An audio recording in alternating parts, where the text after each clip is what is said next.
അഭിജിത്ത് നക്ഷത്രം ആഗ്രഹങ്ങൾ സാധിക്കാൻ ഏറ്റവും പവർഫുൾ ആയിട്ടുള്ള ഒരു സമയമാണ്. അതിനെക്കുറിച്ചാണ് ഇന്ന് നമ്മൾ നോക്കാൻ വേണ്ടി പോകുന്നത്.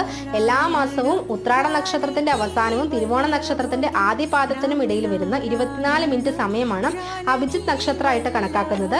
ഈ നക്ഷത്രത്തെ ഭഗവാൻ ശ്രീകൃഷ്ണൻ തന്റെ മയിൽപീലിക്കുള്ളിൽ ഒളിപ്പിച്ചു വെച്ചു എന്നാണ് പുരാണ കഥകളിൽ പറയുന്നത്. അപ്പോൾ ഈ നക്ഷത്രത്തിന്റെ സമയം 24 മിനിറ്റ് സമയം ഭഗവാന് മുന്നിൽ ഒരു തളികയിൽ 2 ദീപം കൊളുത്തി വെക്കുക.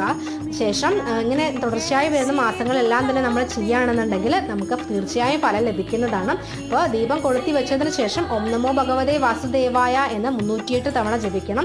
അതിനുശേഷം അഭിജിത്ത് സ്തുതി 3 തവണ ജപിക്കണം. അഭിജിത ആഗമാന്ത് തീര അഭിജിതാംബര നക്ഷത്രാനാം നാദദീയ ജ്യോതിന നളഗംഗാധര പവധാരണ ശിവസ്യ വിഷ്ണു മീതിന ഭവതലാംശുത പരിപാലയ ശരണാഗത പാഹിമാം എന്ന് 3 തവണ ജപിക്കേണ്ടതുണ്ട്.